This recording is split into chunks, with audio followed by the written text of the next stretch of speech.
Farmer Forum on Solar Energy. I'm Tim Prosch.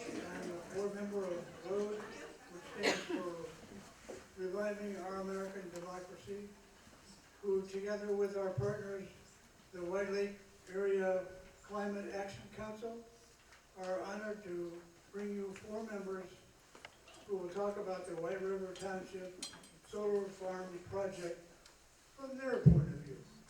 These guys right here. We'll take questions at the end. Please fill out the cards. They're on your seats.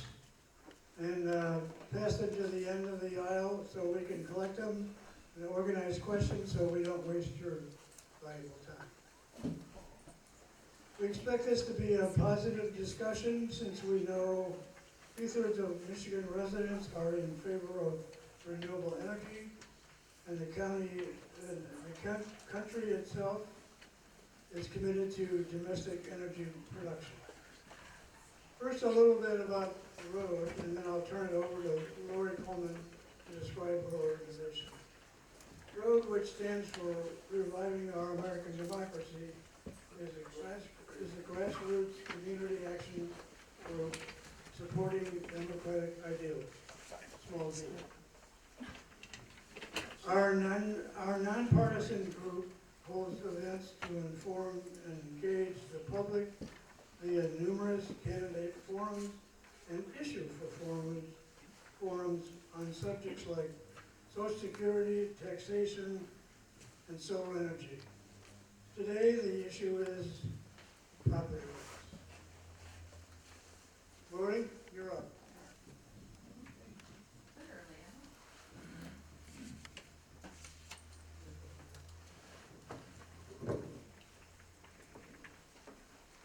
How's that? All right. Thanks everybody for coming, farmers for joining us, a lot of familiar faces, and we really appreciate you being here to hear what everybody has to say this evening. I'm Lori Coleman, and I represent the White Lake Area Climate Action Council. We're a community organization, and we started in 2020 after a few of us read the book, The Future We Choose, Surviving the Climate Crisis. There's a copy on the back table if you want to take a snapshot of that. We have helped both Montague and Whitehall pass climate emergency declarations. And what that means is you acknowledge that there is a climate emergency and that the towns are making plans to address that. We've received support from the White River Township on these efforts, and we collaborate and share with them on sharing information about climate efforts. Our members put on regular education and community events like this, and the purpose is to involve everyone in working towards a safe and healthy future. So, with that, I have a little bit more to share. I received a letter from Gail and Dennis Sikkenga. They are the landowners in Montague that lease their land to MacBeth Solar in Sikkenga Road. And they would like me to share this with you. This is from Gail, written from Gail. Our children are 5th generation farm kids. We love this land. It's our heart and soul.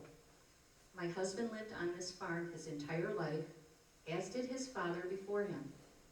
In fact, his dad was born in the front room of our farmhouse. My husband Dennis has never had a job apart from the farm. I started milking for his dad when I was 13 years old. This place is a part of us. People have asked, how could you do this? Why did you sell out to a solar farm? How could you waste this wonderful land? Why not keep farming? Why not rent to another farm? Well, let me tell you why.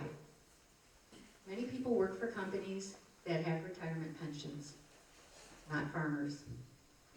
Many people have all their insurance paid for by that company, not farmers.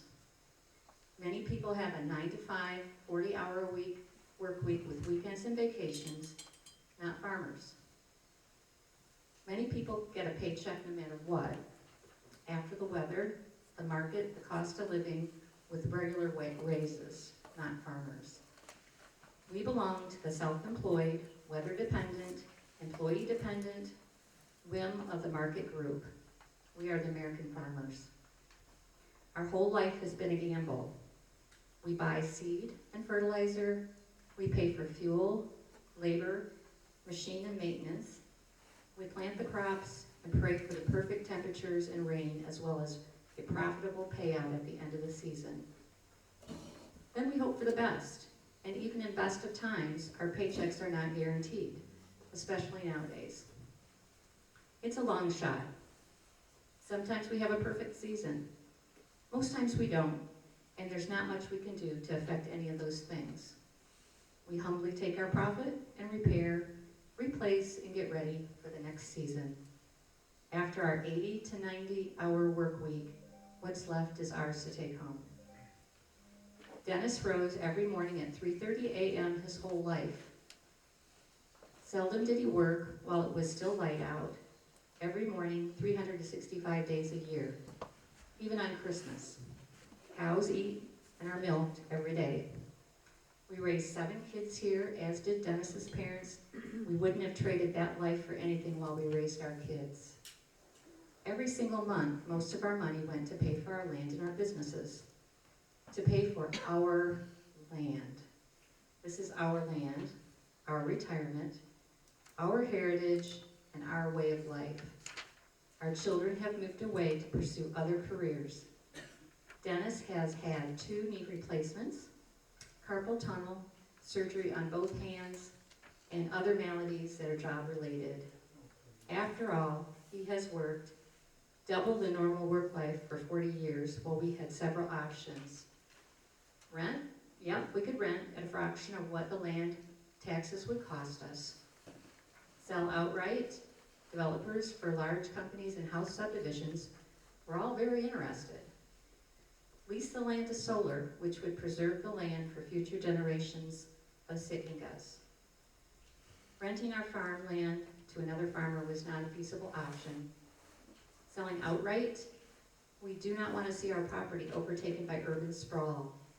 For example, Grand Rapids, Chicago. Right next to the bus garage in Montague, there's urban sprawl. We didn't want out-of-state company to get a hold of our property and take away revenue from our community. By leasing the land to solar, everything would be kept green, quiet, and peaceful. It would give the land a much-needed break from farming in the most uninvasive way, but still keep it useful by harvesting the sun. Subdivisions with the land never to be used for farming again, or a solar farm.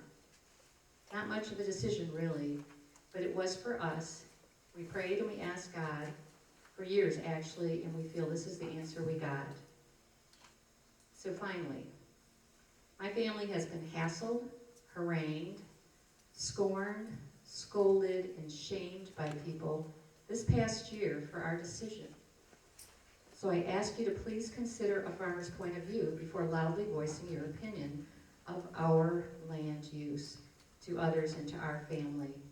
Kindly consider the plight of the American farmer and pray for their safety and well-being as they are serving you daily while struggling to make ends meet themselves.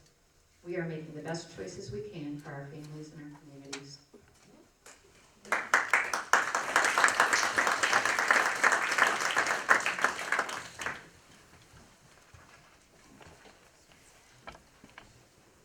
Thank you, Lori, and the Sikkengas for your wise words. Also joining us tonight are Brenden Miller, right here. He's a farmer from the other side of the state and a member of Land and Liberty, which I expect he will talk about at some length. Also from White River Township, you'll be hearing from Bobby Wackernagel, John Rathmun, and Brenden VanderLeest. Mr. Miller, take it away.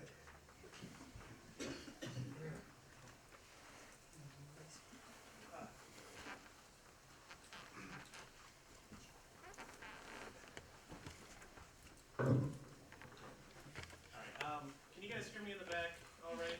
Please use the mic. What was that? Please use the mic. Oh, okay. Well, I wasn't sure if you guys wanted me to use the mic or not. So Much better. All right, so hello everybody. My name is Brenden Miller with the Land and Liberty Coalition. And a little bit about myself and the organization. So the Land and Liberty Coalition is an organization that believes firmly in the rights of people to do with their land what they please. But above above all else, we believe in clean, renewable energy, not just clean energy, renewable energy like we think of when it comes to things like solar and wind, but also all the above solutions, cheapest form of electricity. It's free market values. We're a conservative organization, by the way, so I'd like to thank the organization for letting us be here. I know it's sometimes tilted more to the Democrat side, or the small d side, big D side, not the small d side. But regardless, thank you all for letting me present our point of view. A little bit more about myself. I'm actually a former local government official. I was a county commissioner for 4 years in Lapeer County, and I was a school board member in North Branch, which I doubt anyone's heard of, maybe, on the east side of the state, for 5 years. Actually, I graduated high school in 2015, got elected in 2016, so I was able to serve that capacity. In addition to that, in addition to my experience in local government, I'm also a farmer. I'm actually not necessarily the type of farmer you often see. I had to kind of work my way into the industry. My grandparents did farm, and I helped them out, but as my grandpa would say, if you want to be a farmer, find some land. Didn't necessarily have the opportunity to just jump into his stuff, and he wanted me to find the hard work and do it myself, which I have. And I'm happy to say it's been a great decision, but not a decision that was easy. One thing you may notice when it comes to farmers across the state and really across the country, most of them don't look like me, most of them aren't in their mid-20s, most of them are a little older, generally speaking. But there's a need for the next generation of farmers to take over, because as my grandpa always says, we aren't going to be around forever, someone's got to take over the business. And I agree.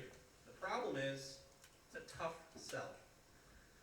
Take, for instance, an average person. You've heard it actually in the previous letters, the previous letter that was read, but you know, there's a 20-year-old, mid-20s, just graduated from college with some sort of degree in who knows what.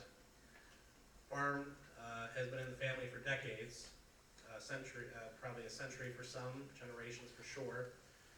And they have an opportunity to pursue a job where they have to work 40 hours a week but get a guaranteed pay of $70,000, $80,000 in some cases.